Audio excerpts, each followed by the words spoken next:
آله وأصحابه ومن والاه لا حول ولا قوة إلا بالله سبحانك لا علم لنا إلا ما علمتنا إنك أنت العليم الحكيم رضا الله تعالى ولدفع البلايا ولمصنف هذا الكتاب وللذين سبقونا بالإيمان لهم الفاتحة أعوذ بالله من الشيطان الرجيم بسم الله الرحمن الرحيم الحمد لله رب العالمين الرحمن الرحيم مالك يوم الدين إياك نعبد وإياك نستعين اهدنا الصراط المستقيم صراط الذين أنعمت عليهم غير المغضوب عليهم ولا الضالين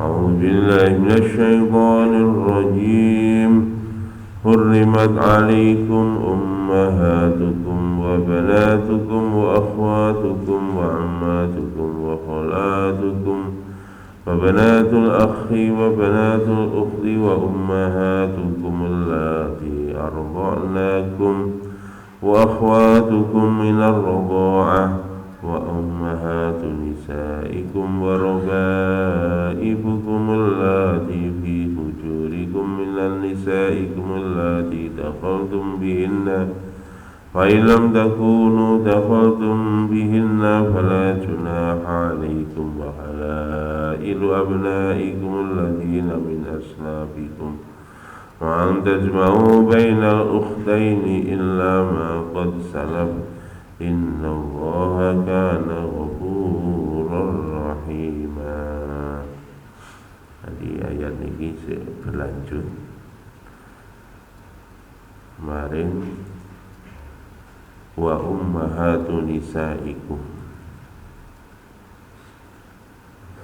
Jadi yang diharamkan untuk dinikahi minggu lalu adalah sudah sampai pada wa ummahatu nisaikum, yakni ibu dari istri kalian, yakni maratua.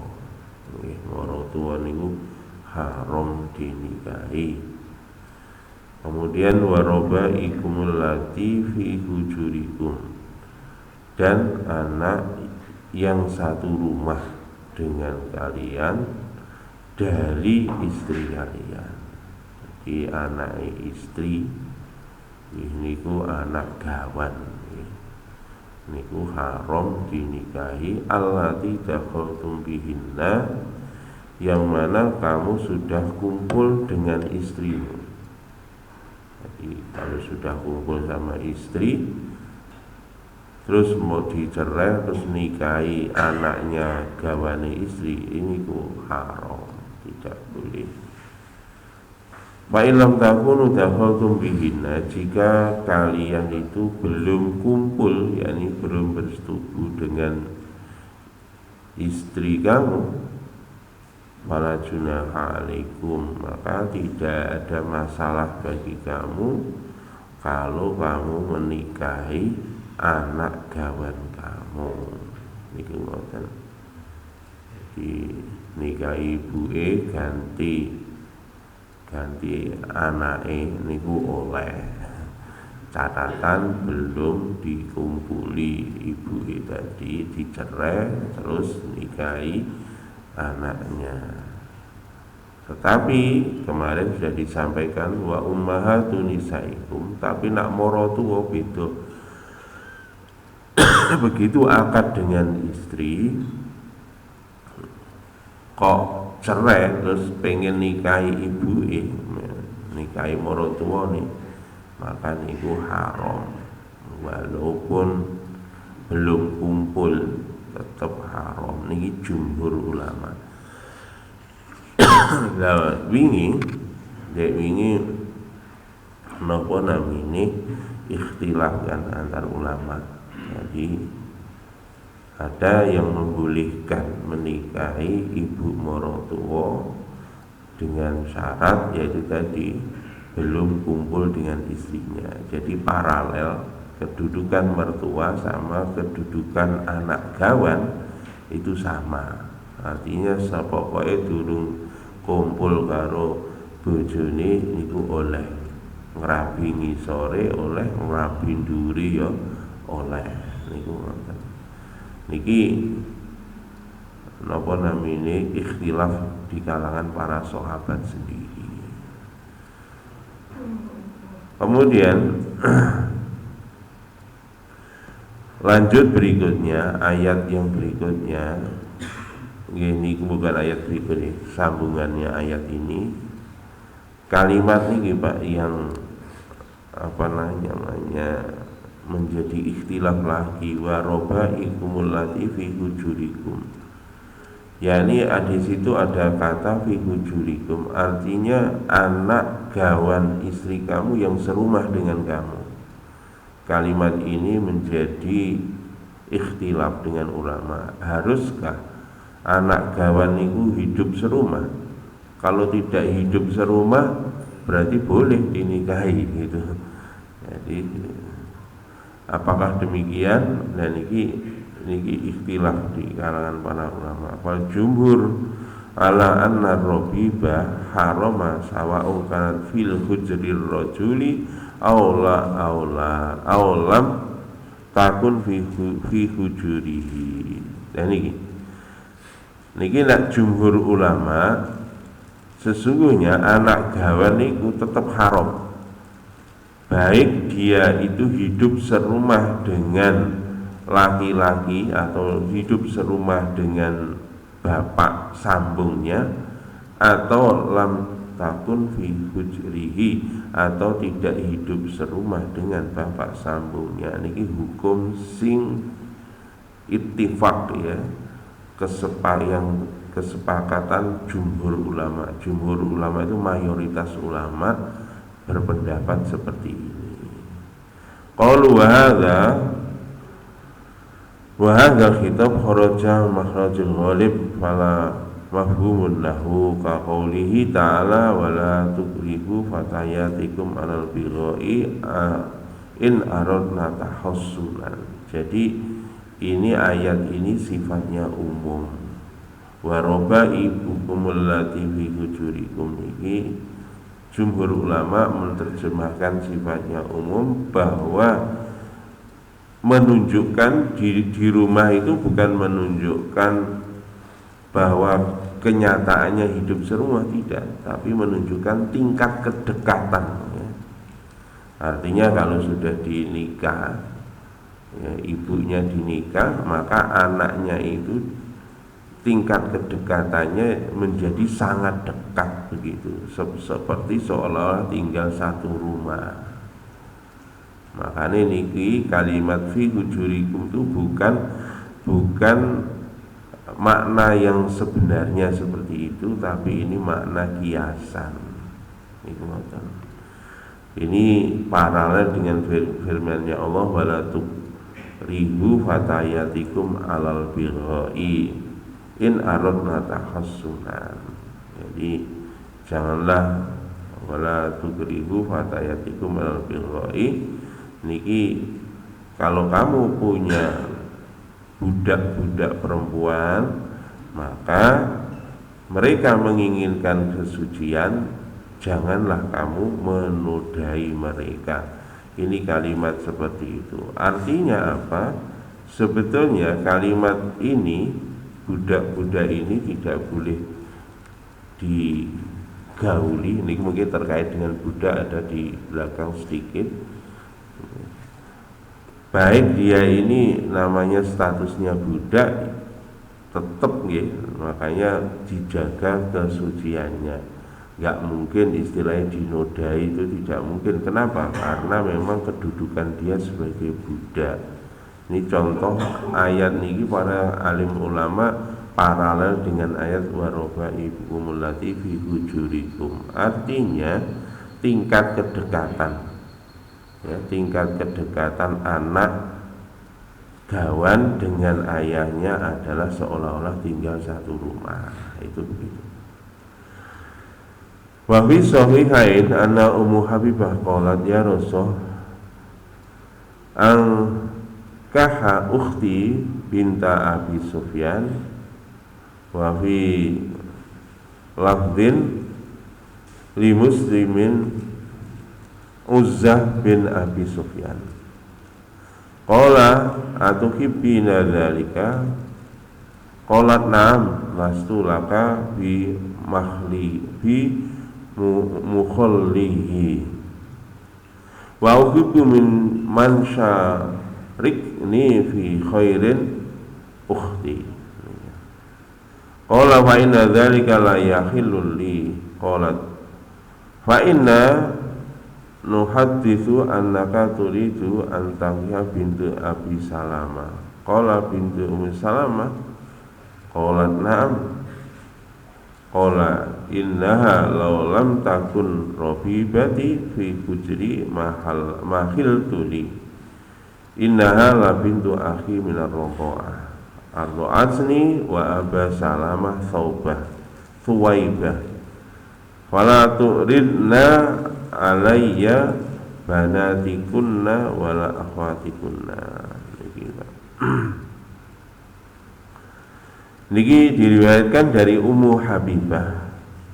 Ummu Habibah istri Nabi, salah satu istri Nabi, ya Rasulullah, maukah engkau menikahi saudariku, anaknya Abu Sufyan, ya, anaknya Abu Sufyan. Niki Kanjeng Nabi ini garwane kata songo, ya. Donga ten Ummu Habibah ini senawakne meneh wae. Iki istri salihah ngoten iki nggih. Suaminya ditawarin neh.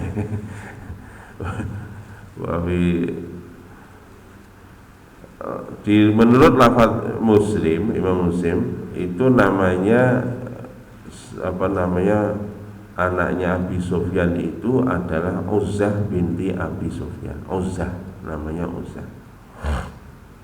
Maka Nabi bertanya, ini disuruh menikahi saudari perempuannya, atuhibbina dzalik, apakah kamu menginginkan yang seperti apa, kamu suka seperti itu? Maka Ummu Habibah mengatakan betul, saya suka kalau adik saya itu juga menjadi istri tuan. Wa uhibbu man syarakani fi khair ukhti. Saya pengen adik saya itu juga memiliki kesempatan yang sama di dalam kebaikan berkhidmat kepadamu. Jadi latar belakangnya itu saya itu mendapat kemuliaan nikah dengan Nabi, mbok yo dulur wedokku ki yo melok ya, mereka dia juga mendapat kesempatan yang sama. Maka Nabi menjawab, fa inna dzalika la yahillu li, karena sesungguhnya itu tidak halal bagi saya. Napa nggih niki ayat yang berikutnya kemarin, wa antajma'u bainal ukhtaini illa ma qad salaf. Jadi tidak boleh mengumpulkan adik kakak secara langsung. Ini dalil juga bahwa itu keharamannya mutlak kalau kakak beradik dikumpulkan secara bersamaan, kecuali kalau dicerai dari salah satu. Maka Nabi tegaskan seperti itu. Qalat, maka Ummu Habibah mengatakan, fa inna nuhaddisu annaka turid an tahya bintu Abi Salamah. Kenapa demikian? Karena saya mendengar desas-desus apa berita bahwa engkau ingin menikahi anaknya Abu Salamah. Ingin menikahi anaknya Abu Salamah. Istri Nabi juga punya istri namanya Ummu Salamah. Ya, Ummu Salamah ini dinikahi Nabi. Lah ini apa? Nah, Ummu Habibah mendengar bahwa Nabi mau menikahi anak gawan. Mau menikahi anak gawan. Jadi ketika menikah dengan Nabi statusnya janda, Ummu Salamah sudah punya anak ya, sudah punya anak perempuannya Abu Salamah. Kemudian Nabi bersabda, bintu Ummu Salamah, anak perempuannya Ummu Salamah, qalat na'am, betul. Ummu Habibah jawab betul. Maka Nabi bersabda, qala innaha law lam takunu rabibati fi hujri ma khiltu li. Dan ini ketahuilah olehmu bahwa seandainya dia itu bukan anak gawan yang serumah denganku, maka tetap dia tidak halal bagiku. Itu berita bohong. Gak mungkin saya menikahi anak gawanku. Anak gawanku anaknya Ummu Salamah.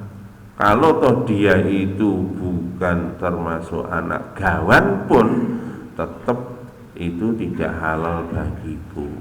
Jadi nopo mungkin alasannya di belakang. Nah, ayat ini menunjukkan bahwa nopo niku wau Pak. Jumhur ulama mengatakan bahwa dia tidak harus satu rumah. Kalimat niki kan fi hujurikum niku syaratnya serumah. Nah, gak serumah oleh dinikahi, ngoten lho.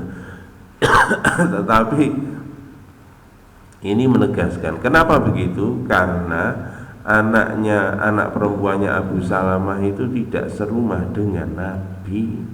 Kenyataannya tidak serumah dengan Ummu Salamah. Nah, padahal tidak serumah, tapi Nabi mengatakan innaha law lam takun rabibati fi hujri mahil tuli. Artinya apa? Andaikan dia tidak serumah denganku pun, maka tidak halal bagiku. Artinya ini menunjukkan bahwa anak gawan fi hujur itu, kalimat fi hujurikum itu mutlak, baik serumah maupun tidak serumah tetap diharamkan kalau sudah kumpul dengan istrinya atau dengan ibunya anak gawan.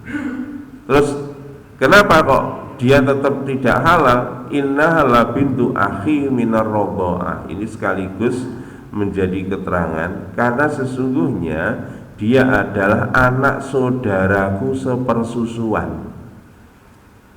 Jadi walaupun dia anak gawan, dan dia tidak serumah, itu juga tidak boleh. Walaupun umpama tidak anak gawan serumah tidak serumah, tetap tidak boleh. Kenapa? Ternyata dia itu adalah anaknya saudara sepersusuannya Nabi. Sinten saudara sepersusuan Nabi? Atau Asni wa Aba Salamah, Suwaibatul Aslamiyah. Jadi Suwaibatul Aslamiyah itu ternyata menyusui Nabi, juga menyusui bapaknya Salamah niki wau. Ini bapaknya Salamah. Jadi suaminya Ummu Salamah, ini suami istri dan dua anak wedok. Dan niki Pak, niki Nabi sepersusuan dengan bapaknya ya, dengan bapaknya. Nah, niku anake itu juga haram untuk dinikahi. Lah niki meneruskan yang ayat sebelumnya kemarin mahram rodho. Makanya mahram rodho itu kedudukannya seperti mahram nasab. Nggih, turun ke bawah. Niki makane hati-hati nggih nek napa nyusone anak dicatet. Ini bahaya masyarakat nikahno, apalagi kalau di hukum positif Indonesia itu nggak masuk, Pak. Makanya yang hati-hati kita nanti kalau dibawa ke catatan sipil sing didelok hanya anak kandung atau bukan, itu kalau di catatan sipil.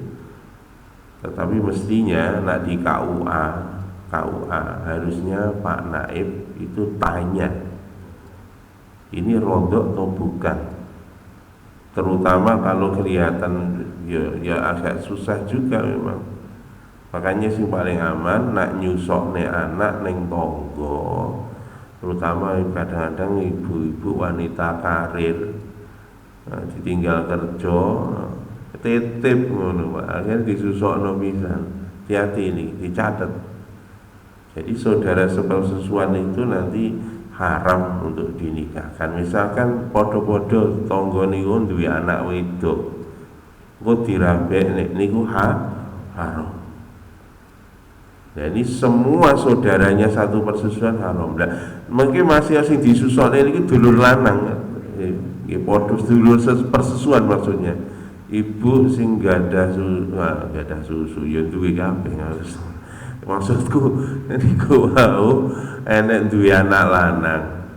Disusukne mriku nggih anak lanang. Lah anak lanange dulur sepersusuan iki nak duwe anak wedok ya gak oleh ngoten lho Pak, insyaallah.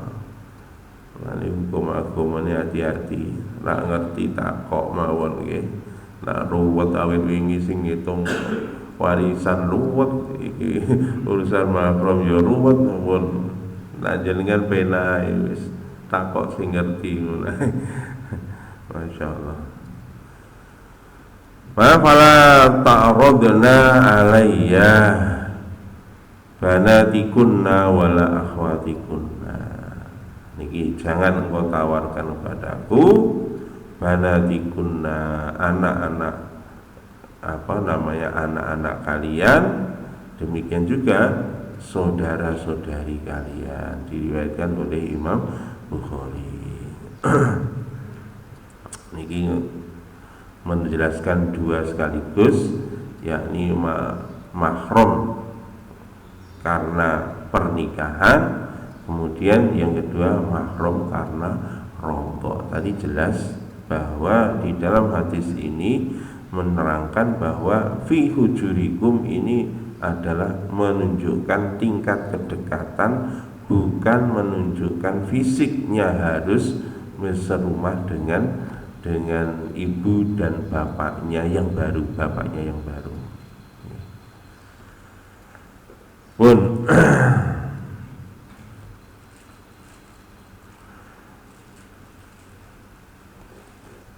Hadasani Ibrahim, keterangan lagi bin Ubaid bin Rifa'ah akhbaroni Malik bin Aus bin Al-Hadasan qol kanat indi imra'atun fatuwfiyat wa qad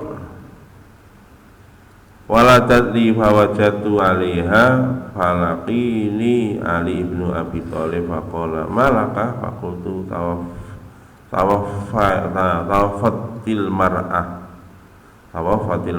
faqala alayya laha ibnahu qalat na'am wa hiya bi Thaif qala kanat fi hujrika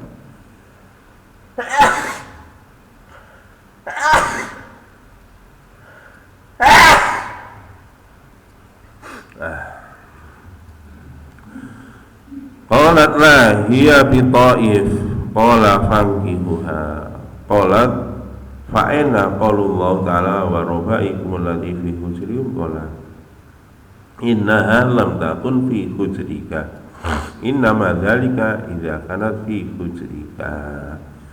Niki pendapat yang kedua. Tadi kan ikhtilaf Pak, bahwa yang pertama maknanya adalah satu rumah itu adalah menunjukkan tingkat kedekatan. Tetapi di tafsiran yang lain ini diceritakan Pak dari Ubaid bin Rifa'ah telah menceritakan kepada kami Malik bin Aus bin Hadasan berkata, Aus bin Hadasan ini cerita, dulu tetanggaku ini perempuan. Niki niki keliru. Aus bin Hadasan itu cerita, sesungguhnya aku punya istri, kemudian istri saya itu wafat.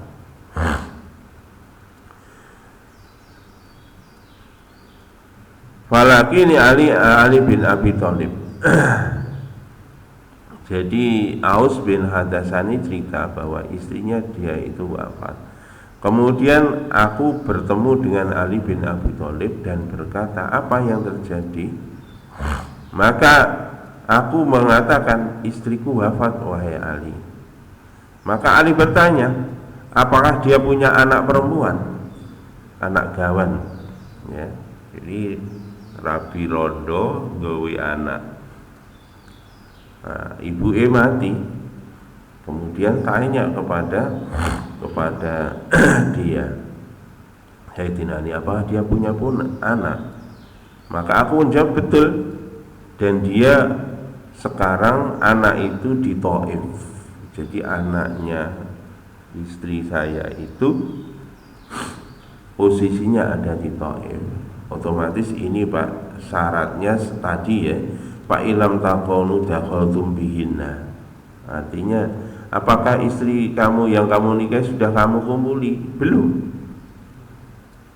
Duwe bojo mati urung dikumpuli.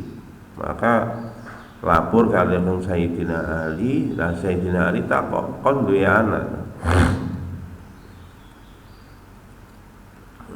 Bojomu di anak duwe. Kemudian niki untuk kasus ini dia bojonya ini mesti dikumpuli. Bojonya ini pun dikumpuli. Bukan belum dikumpuli, sudah dikumpuli. Kemudian anaknya istri itu ada di mana? Di Taif. Maka qala kanat fi hujrika. Maka ditanya oleh Sayyidina Ali, apakah anak perempuannya istrimu itu pernah satu rumah dengan kamu? Maka Aus bin Hadasan mengatakan tidak pernah, karena dia hidupnya di Taif. Maka Sayyidina Ali mengatakan, fangkihuha, kalau gitu kamu boleh menikahi dia sekalipun sudah kumpul dengan ibunya. Kenapa? Karena anaknya tadi tidak serumah. Nah ini makanya niki kalimat waroba ibukum allati fi hujurikum ini sahabat pun beda pendapat. Jadi ada yang mengatakan ini soal yang pertama, ini jumhur ulama sepakat bahwa hujurikum artinya tingkat kedekatan, sehingga kalau dia sudah kumpul dengan istrinya haram mutlak menikahi anak gawan, baik serumah maupun tidak serumah. Ini pendapat yang pertama dan ini jumhur ulama. Tapi ternyata prakteknya Sayyidina Ali itu pernah menyuruh orang menikahi anak gawannya padahal dia sudah kumpul. Gara-gara apa? Anak gawannya tadi tidak serumah dengan dia. Anak gawannya tinggal di Taif. Nah, Sayyidina Ali posisi di mana wallahu alam, entah pada waktu itu. Kalau Sayyidina Ali awal-awal kan tinggalnya di Mekah, di Madinah. Kemudian di akhir-akhir kekhalifahan Sayyidina Ali, beliau ada di Kufah, di Irak. Jadi Sayyidina Ali hijrah ke Irak. Tapi untuk ketika meriwayatkan cerita ini, beliau posisinya di Madinah atau di Irak, wallahu alam. Yang jelas Madinah sama Taif, Irak dengan Taif sama-sama jauhnya. Anaknya tinggal, anak gawannya Aus bin Hadasan ada di situ. Kemudian Aus bin Hadasan pun mengatakan fa'ina qaulullahu ta'ala wa rabaikum lati fi hujurikum. Kalau begitu firman Allah ini apakah seperti itu maknanya? Dan anak perempuan, anak gawan kamu yang satu rumah dengan kamu. Maka Ali mengatakan innaha lam takun fi hujurik, karena sesungguhnya anak perempuan itu tidak satu rumah dengan kamu. Innama dzalika in kanat fi hujurik. Lah ayat itu berlaku seandainya anakmu itu tinggal serumah dengan kamu. Nah, ini gimana? Ini perbedaan antar sahabat pun juga beda. Mungkin sah bingung. Awet iki pun kalau sampai ini gak sah bingung. Wallahu a'lam.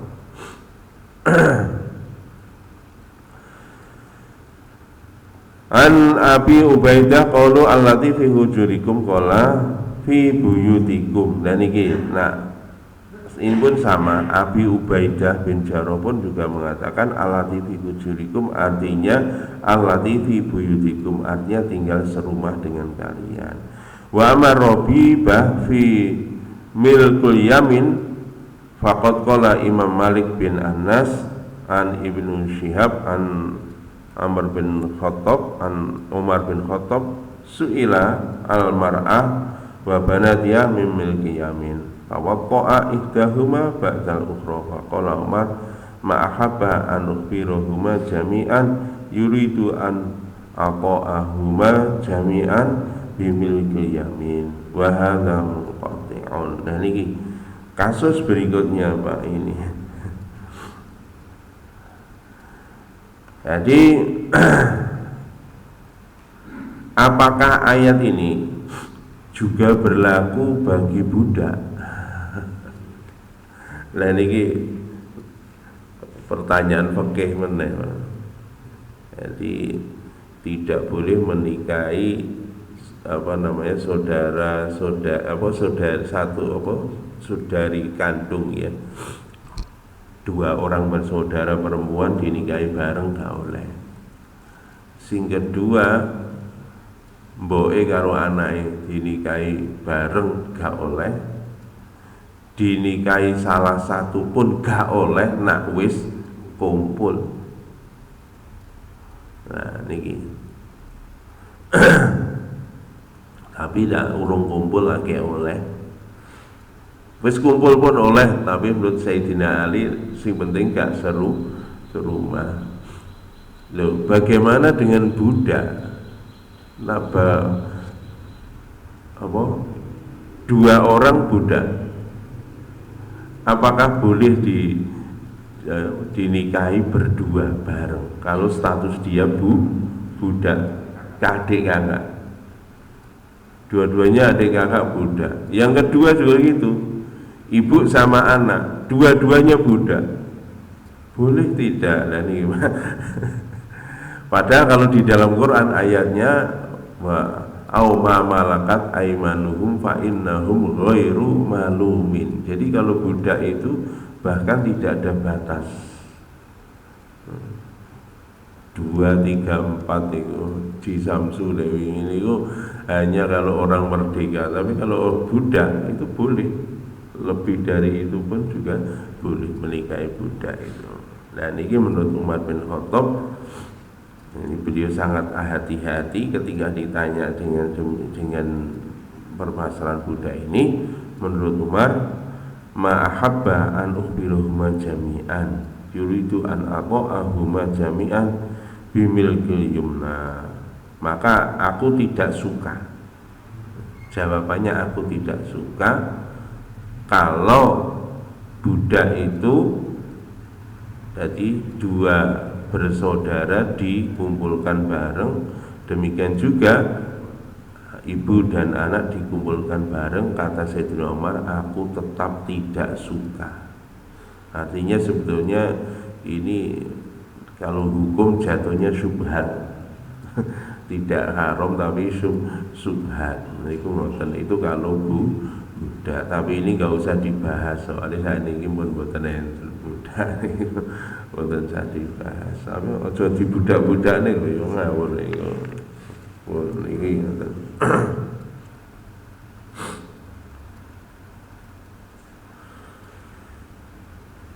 Di dalam riwayat yang lain, wa milkul yamin indahum tabi'u lin nikahi illa wa bintu ibnataha la tuslihu.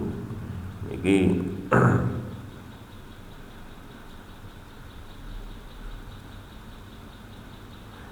jadi sebagian ulama lagi bahwa budak itu adalah mengikuti pernikahan, mengikuti hukum pernikahan.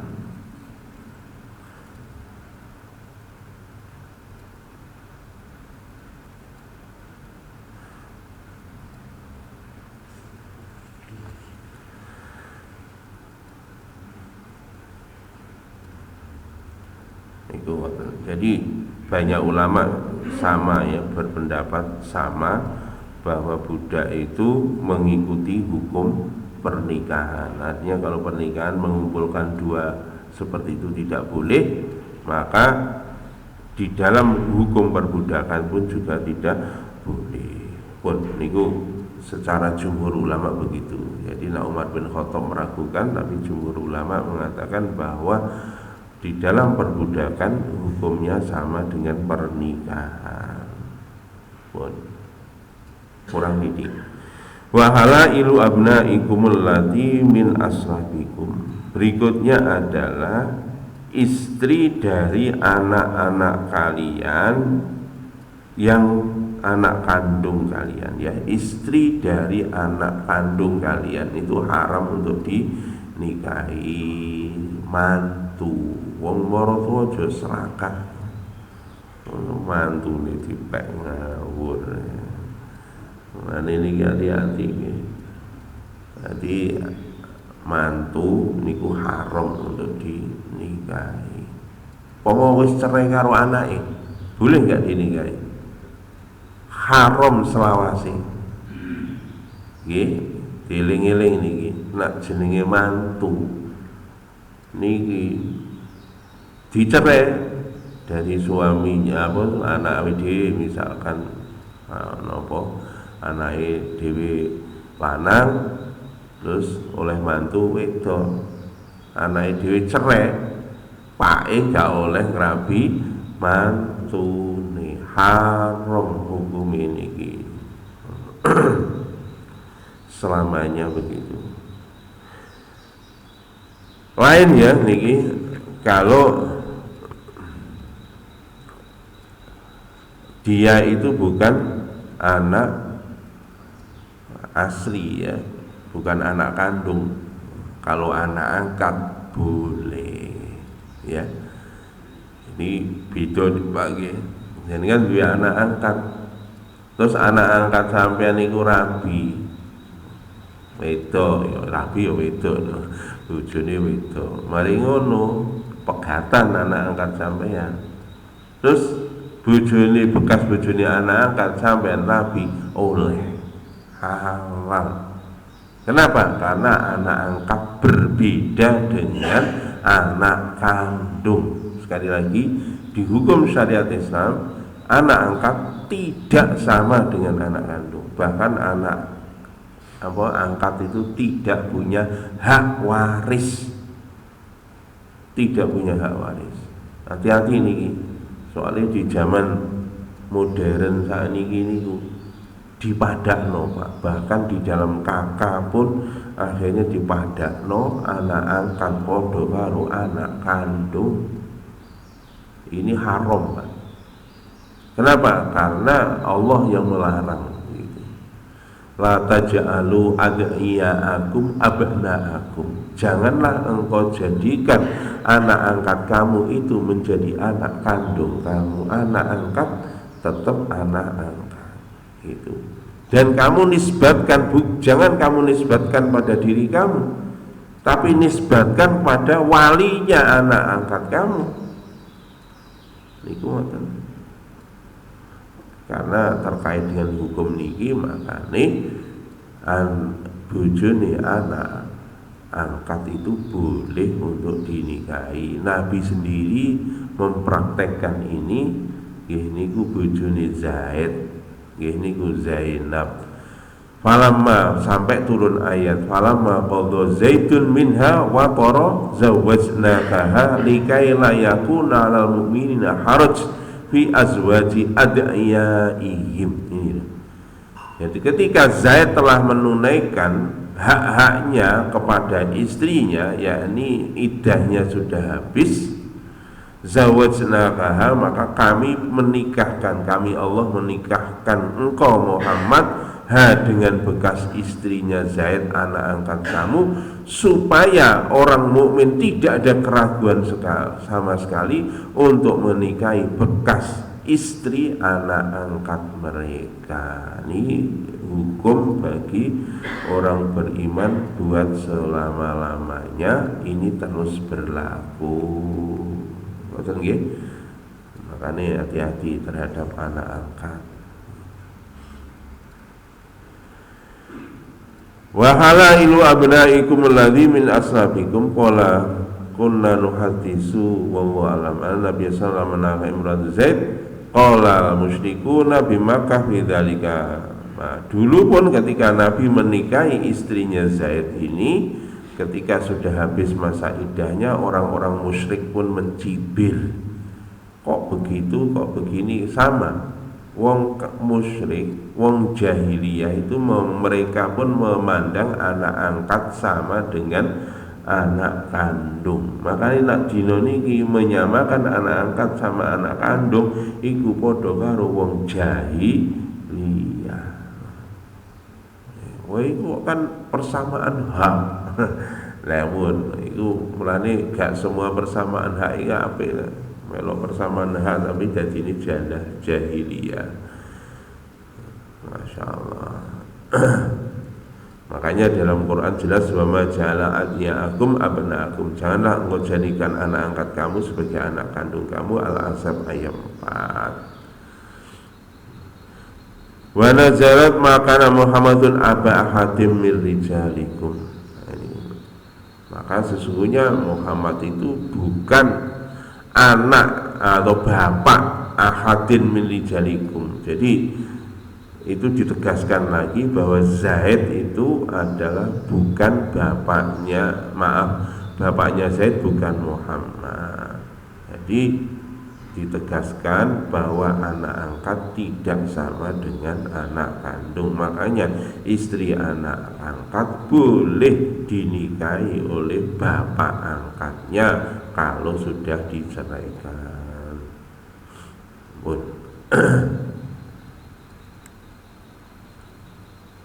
Insyaallah nanti lanjutannya